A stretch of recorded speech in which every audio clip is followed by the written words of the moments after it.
So happy you could all join us tonight.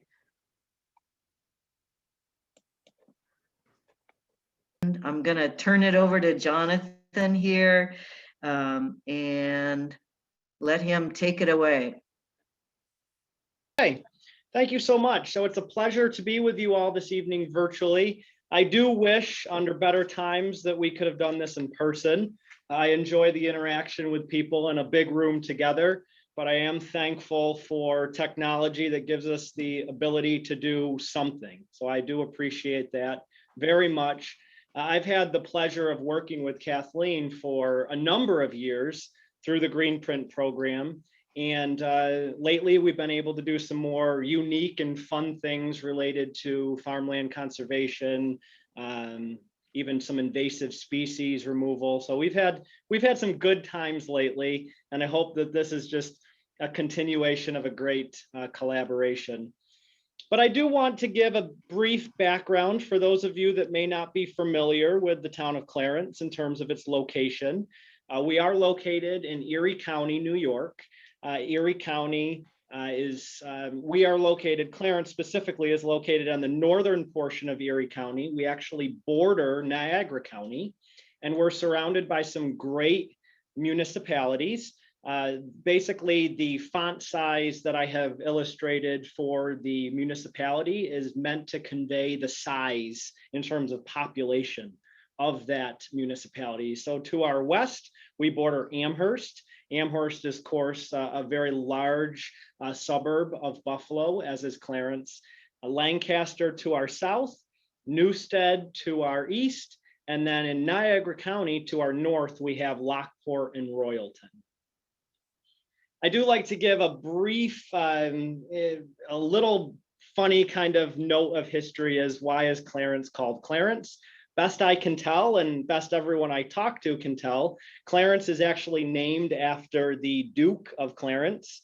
For a time, he was the Duke of Clarence until he took the crown and he became King William IV. When I did some research, and thankfully, I think I'm a better planner than I am historian, so don't quote me on any of this. But no one really liked the Duke of Clarence and the royal family. He was a bit of a rebel, and he was known as the Sailor King. He would actually sail around the world and basically engage in fights. He ended up in New York during the Revolution, and George Washington, for what it's worth, tried to have him kidnapped. George Washington failed, and then he went back to England and he actually finally took the throne. But best we can tell is people generally had a soft spot for the Duke of Clarence in the sense that he wasn't like the rest of the royals. And so the rest is history in terms of the name of the town of Clarence. I also like to set the table for the time period in which Clarence was incorporated. Clarence is the oldest municipality in Erie County, established in 1808. As the first municipality in Erie County, it actually was such a large community, it incorporated all of Erie County, much of Niagara County. The city of Buffalo didn't exist in its current form. Clarence actually took up the entire region. And then shortly after its inception in 1808, different municipalities were split away from the town of Clarence and were incorporated into their own communities in which they are now. These pictures are not from 1808. I don't know the years specifically. I just know they're old. If you look at the picture to the bottom left, you'll see the Clarence Bakery. That building still exists today. That is the Hollow Bistro and Brew now. So if you're ever in the Clarence Hollow area, please do stop by. The U's run a fantastic restaurant in that old building. In the upper right-hand corner, you'll see the West Shore Rail Line, and that is currently a recreational trail now. So now you can ride your bike on the old West Shore Rail, and you can see that train there is crossing over Main Street. And the first resident of the town of Clarence was Asa Ransom. He was the owner of a tavern as well as a mill. And if you're again ever in the Clarence Hollow area, you probably know the Asa Ransom House, which was named for Asa Ransom. What was going on in the world in 1808?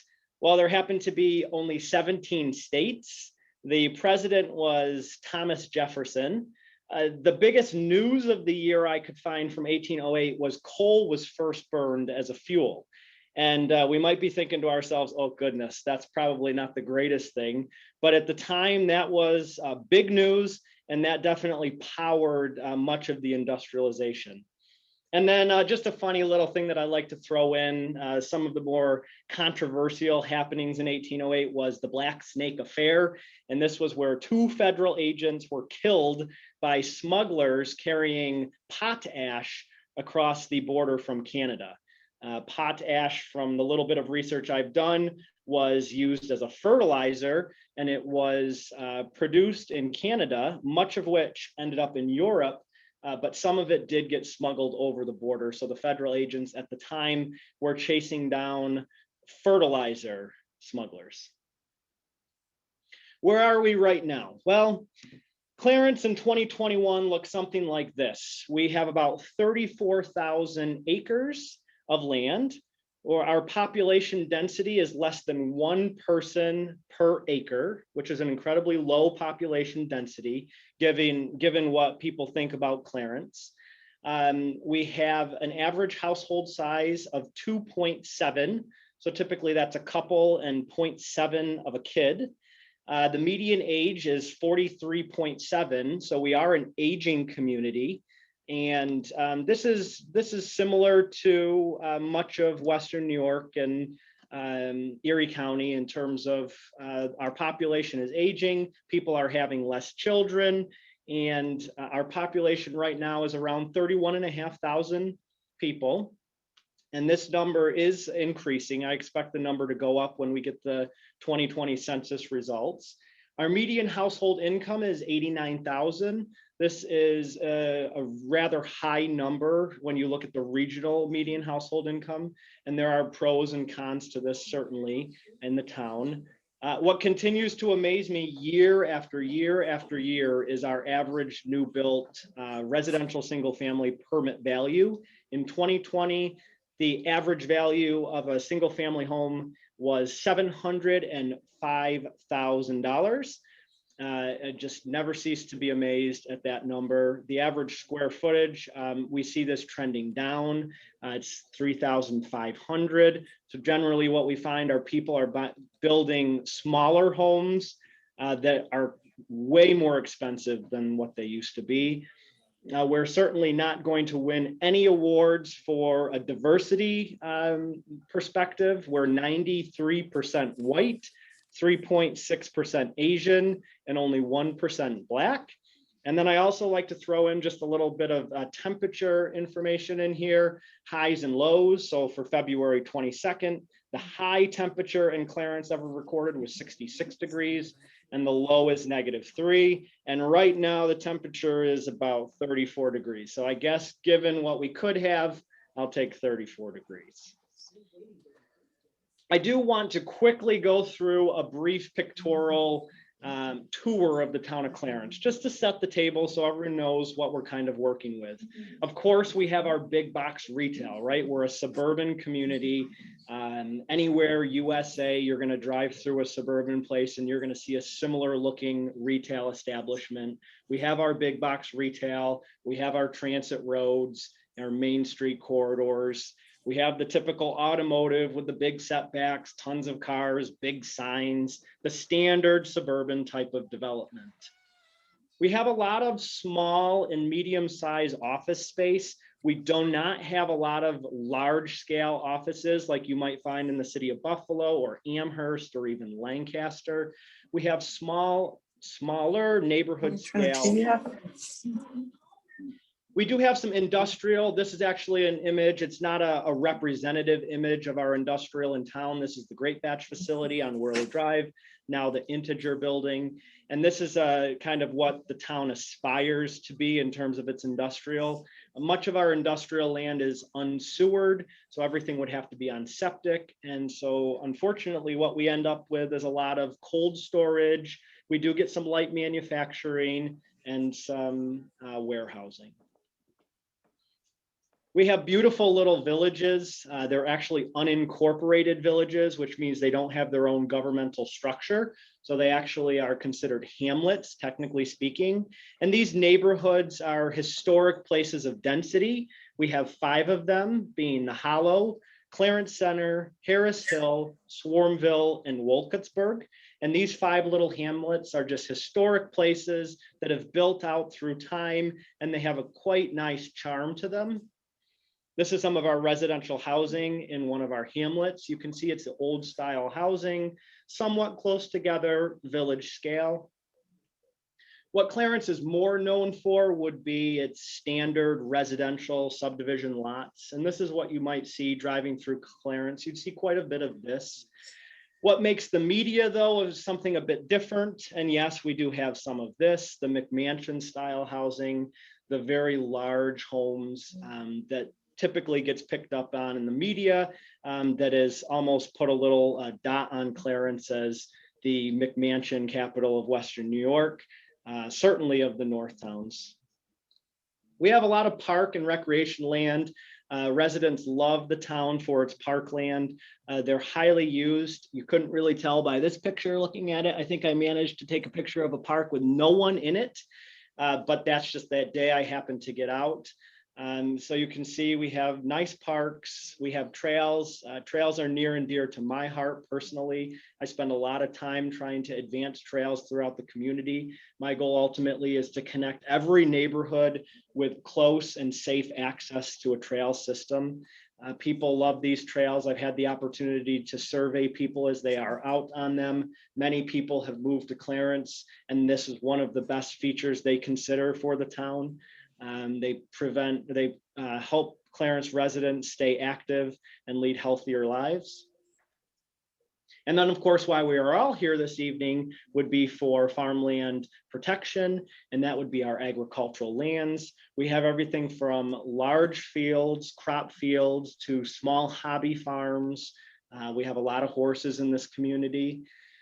Occasionally, you will see tractors driving up and down the street. I personally love this. I hope this never changes. This is the agrarian nature of the town of Clarence. And for those of you that know Clarence for just its Transit Road and its Main Street and maybe Sheridan, I encourage you to delve into Clarence a little bit deeper, head north, head east, and take a look at some of the beautiful landscapes that Clarence has to offer. We have some natural land, we have some swamps, some wildlife management areas. We have a creek or two. Generally speaking, Clarence doesn't have the most beautiful land in terms of ecological features. We're a very flat community, except for the Onondaga Escarpment, which cuts through town, which provides a bit of elevation change. But generally speaking, we're a flat community prone to flooding in the north part of town, hydric soils. But we do have a significant amount of prime farmland soil in a certain area of town. But to sum that up, we're a community facing immense development pressure. We have an agricultural heritage. We're very proud of the fact that we're the oldest township in Erie County. We're built on a hardworking generation of people that advanced the community forward. And we're also an affluent ex-urban community, ex-urban meaning that we are outside that first and even second ring suburb of a city.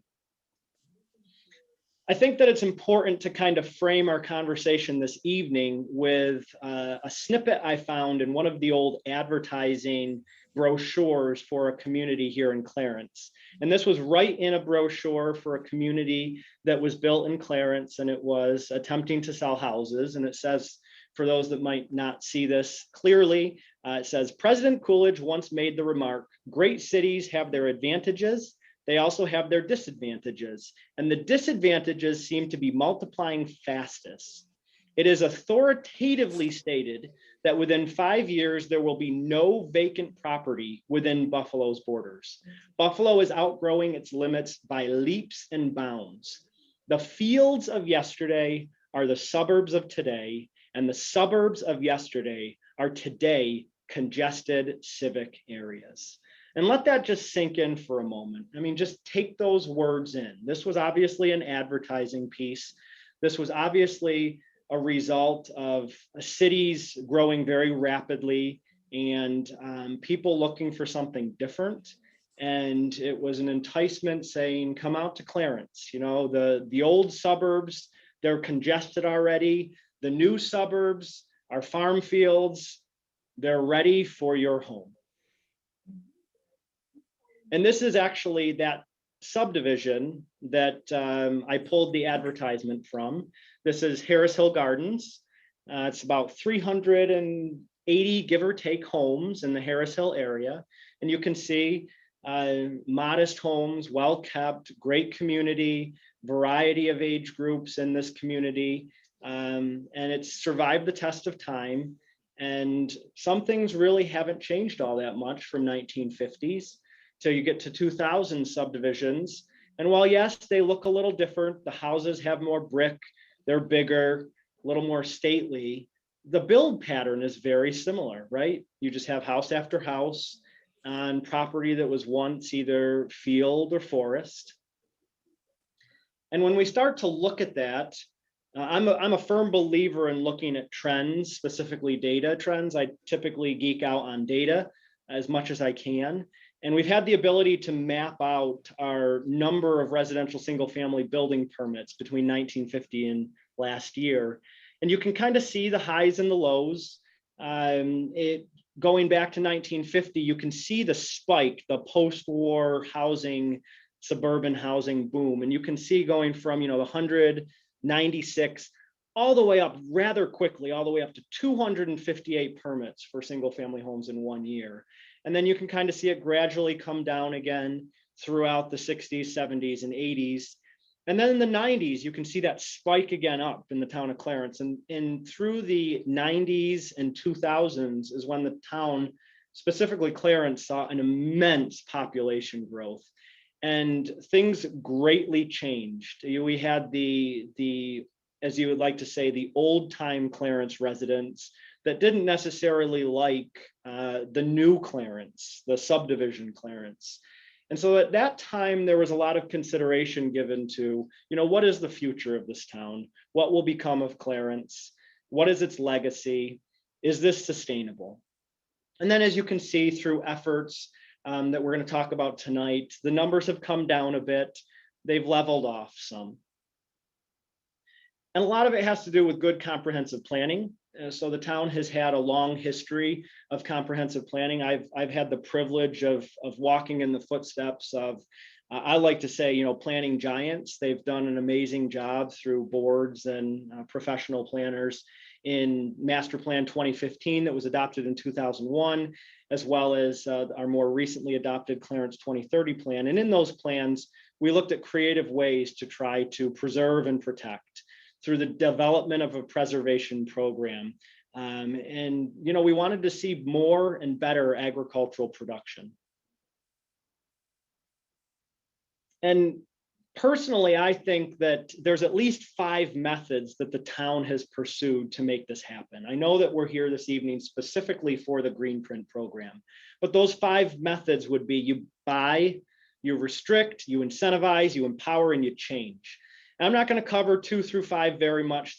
I'm going to cover 1 in great detail. But I would just say, in terms of restrict, it's not just enough to have a Greenprint program. In my opinion, you need a multi-pronged approach. And so restrict would be through town code, right? And we knew public enemy number 1 was residential subdivision. That was really what we found in the town of Clarence was eating away at active farmland, or at one time active farmland. So we came up with something called open space design, where if a new residential subdivision is going to be built in the town of Clarence, it's going to preserve at least 50% of the land to remain natural. That does okay, it works. It certainly doesn't create farming typically on that 50% that's preserved, but it helps. Incentivize, we want to focus more development on our commercial core, our Main Street, Sheridan Drive, Transit, areas where developers might feel a little bit more threatened to develop because of the more dense nature of a place, and you have more people against something. But if we have more development in places that are already built out and redeveloped, then that might take a little pressure away from our farm fields. We want to empower people. People often, at least in my experience, they don't necessarily know what they want until they see that something better can and will exist.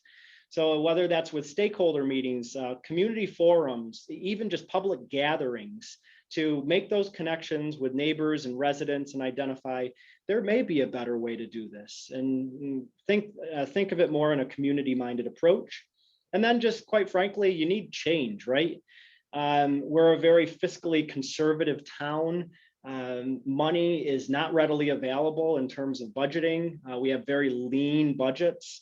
So I personally look to grants. It's very hard to get grants in this town based on the economics of the town and its population. Hasn't stopped us though. We've done well with grants. And you got to work with conviction, right? You have to know that you're pursuing something. You're not always going to get it right. It doesn't mean you stop. But specifically, like I said, we're focusing on the Greenprint program this evening. Our Greenprint program has a motto to preserve and protect ecologically significant landscapes, valuable agricultural resources, aesthetic beauty, and the rural character of the town while maintaining a stable tax base and managing growth. Going back to the early 2000s, as you think back on that trend of all those residential single-family home permits being issued, people wanted something a little bit different. And so this picture is right in the heart of town, between Roll and Griner and Shimerville. This is about 150 acres, give or take. And it had some good soils. It was farmed. And the town heard that, in the late 90s, early 2000s, the town heard that the property owners were prepared to sell it. And at that time, there was already kind of some rumblings of what can the town do differently to better preserve land. And the town worked with the property owner and had an agreement in place finally to purchase the property. So everything was in place. The town, this was going to be the first true preservation effort in the town of Clarence.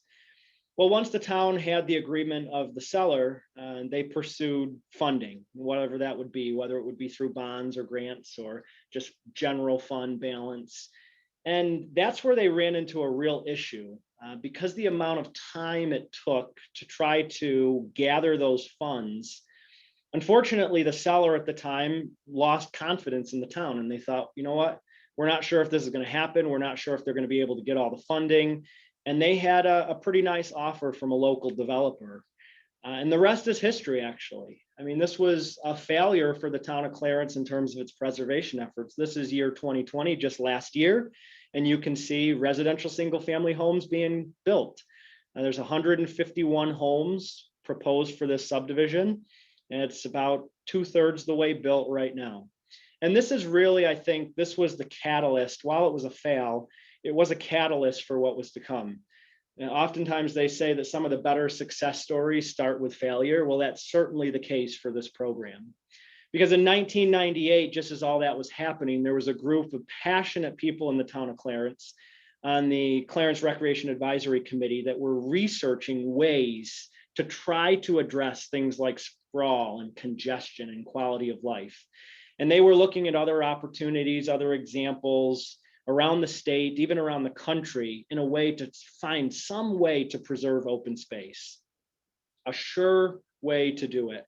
And in 2002, it took them several years, but in 2002, they were finally prepared to make their formal proposal to the town board for a plan to preserve open space. And they requested that the town actually hold a public referendum where everyone would have an opportunity, every resident in town would have an opportunity to vote on this measure. There was some controversy. Some people thought that this wasn't the right use of taxpayer dollars. Obviously, that's how this program would be funded. So there was a public hearing. There were some presentations put together by the committee. And it actually was overwhelmingly approved in 2002 by the town residents. About 2/3 of the people that voted in favor of this program. And at the time, it was $12.5 million, which was secured, and it was secured for a period of 10 years. So obviously the town didn't have to bond out all that money right away, but it was a ready pool of instantly accessible cash for when a property went for sale, the town could at least attempt to make a purchase. And no longer were we waiting to try to find funds. We had it ready to go. In 2012, the 10-year mark, it was renewed for another 10 years. So now this program is active till at least 2022, one more year, how time flies. But after 10 years, the town had successfully preserved over 1,000 acres at a cost of just under $7 million. And in 2012, the town board extended for another 10 years. They did not provide additional bond funds. It's important to note. And now I want to give you some technical details because I know some of you are on the call or the Zoom meeting this evening thinking about specifically how this would be replicated in a community elsewhere. And the legal authority rests in General Municipal Law, Section 247, acquisition and open spaces and areas. And you can see there's a definition of open space, which we are sure to meet. An open space is characterized by one of two things, either natural scenic beauty or existing openness, natural condition. There's one option that it would say, it talks about enhancing potential value of properties. We weren't so much concerned with that. We were looking at maintaining or enhancing conservation of natural or scenic resources.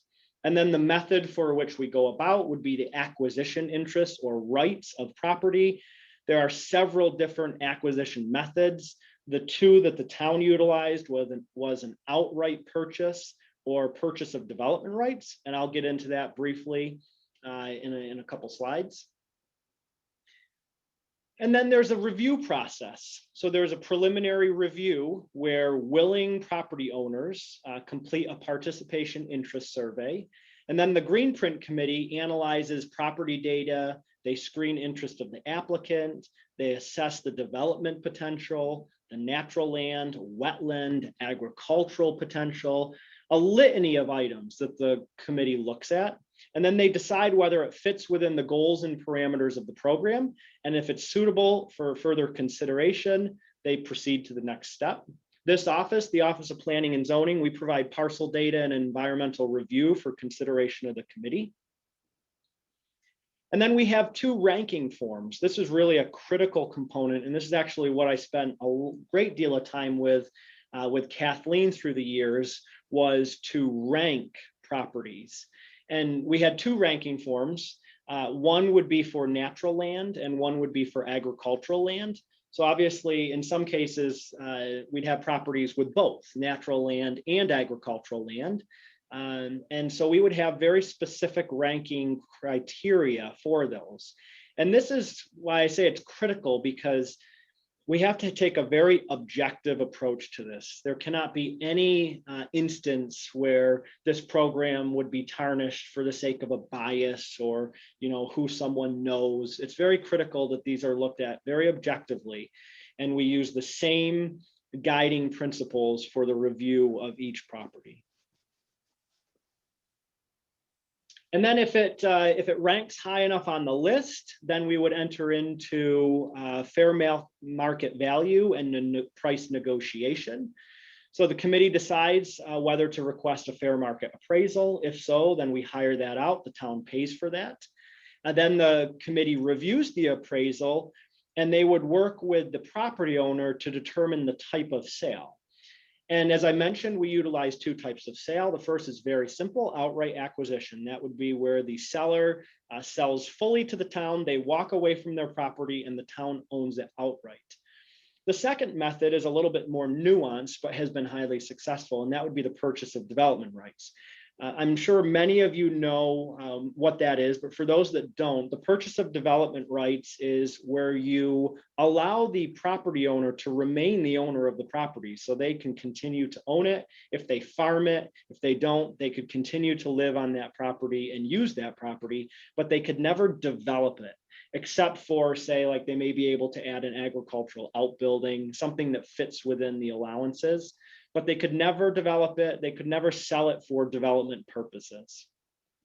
And then once that's agreed upon, then the committee sends the town attorney's office out with a not to exceed price and they authorize the negotiation process to begin. Then the town attorney will work with the sellers and they will try to get to an agreement on price. It's important to note before I just talk about town board review that if a landowner does not think that the town's appraisal is good, the landowner does have the ability to go out and hire their own appraisal, but it would be on the expense of the landowner. Once an agreement is made, then the town board would get involved. And this is where then the committee, the Greenprint committee would take that generally agreed to a negotiation to the town board, and a public hearing would be held and a final determination would be made by the town board specifically. So this is full control and authorization at the end by the town board. And then the town board decides to purchase the property, and then the development rights are acquired and protected. So far, this is the property that we have acquired, and you can see the different colors here in the map. Greenprint acquisition would be, like I mentioned, an outright acquisition. So those would be the yellow pieces of property. And then you could see the orange pieces of property. Those would be the purchase of development rights. And then I've thrown in park property, town-owned property. Occasionally, the town board will choose to buy a property without Greenprint funds. If they don't want to lock themselves down, for instance, maybe they say we want 5 acres to be for a future ball field, or we want a 20-foot corridor throughout this property for a recreational trail. That would have to be purchased with a different pot of money. We would not use open space bond money for that purpose. So far, in my opinion, I think the town has done rather well. We preserved 1,700 acres, about 1,000 of which have been acquired. About 684 have been purchased with development rights. We've spent just about $12 million. So we're coming to the end of our $12.5 million bond, 7.7 of which we used for acquisition, 4.1.5 we used for PDR, purchase of development rights. Average cost per acre, $7,000. And you can see the acquisition versus the purchase of development right cost per acre, very similar.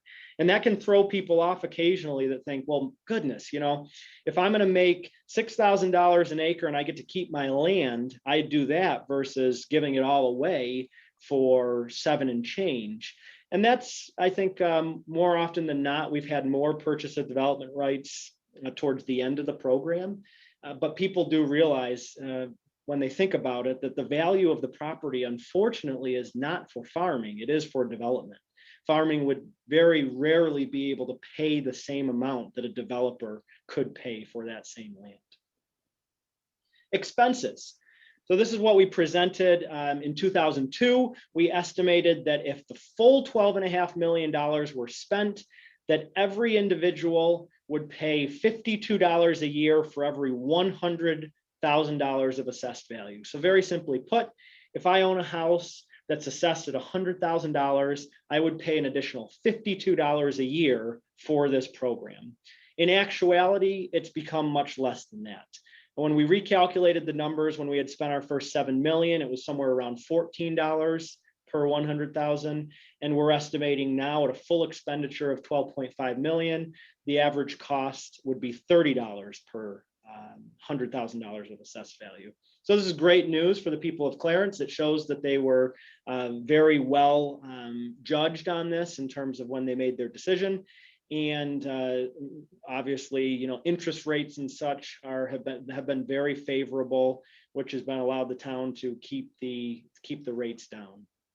Some of the benefits, briefly, obviously there's the intangible benefits of this, but some of the specific benefits would be, we saw a roughly 15% increase in property sale value of properties directly adjacent to open space. Obviously, if you live next to a property that's never going to be developed, there's going to be a benefit to you there. The average appreciation rate of existing property in Clarence is 5 times that of comparable towns in the region. I would be the first to tell you that I do not believe this is 100% related to the Greenprint program. It's one of many reasons why Clarence may have a desirable appreciation rate.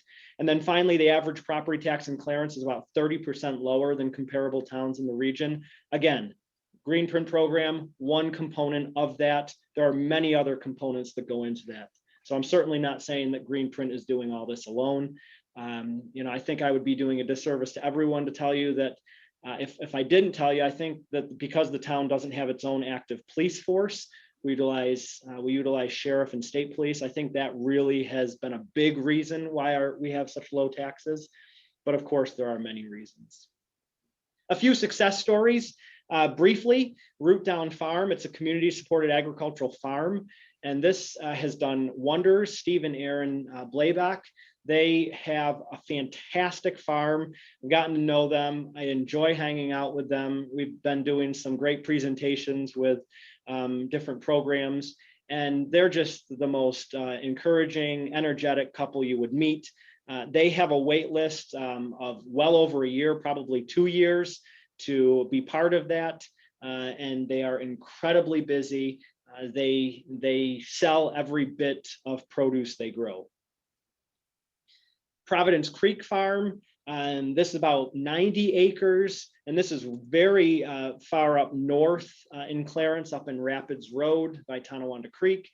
Ben and Lori Gale, it's kind of a neat thing because the town purchased the property outright, and then we put a conservation easement on it like we do all our properties, all our Greenprint properties, and then we were able to sell it back to a farming family. And they focus primarily on livestock, and they have a very unique method in terms of if you ever drive by, you'll see like all different kinds of animals together. I highly encourage you, if you get out that way up north, to drive by Providence Creek Farm. You'll see a lot of cool animals, and then you could probably eat some of them too eventually. And then we have Mel Hedges at Willow Creek Farm. This was a cool example where the town purchased the development rights of this farm, and then Mel used that money to update his riding facility and his barns. So there's money going right back into farming operations for a fantastic horse operation, agricultural operation.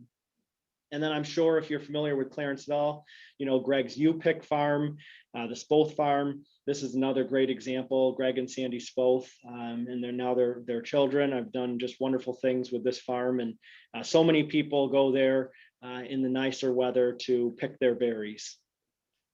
And just finally end at where I often think is, what is next for the Clarence Greenprint program? We're running out of money, and we had always said, there's 3 components to this: time, money, and land. I think we've shown that time can be extended. Land, seems like there's way more that's at risk. And it comes down to money. And unfortunately, I don't have an answer in terms of if this program will be able to see additional funds. It's, as I mentioned before, Clarence has a rather low tax rate. The town board is very conservative fiscally, and they're intent on staying below the tax cap, and they're not doing anything to jeopardize that. So do I see another $12.5 million for this program? Quite honestly, I do not. I don't believe that's the end of the program. I think there are creative solutions to keep it going, but time will tell. And with that, I thank you, and I would turn it back over to Kathleen.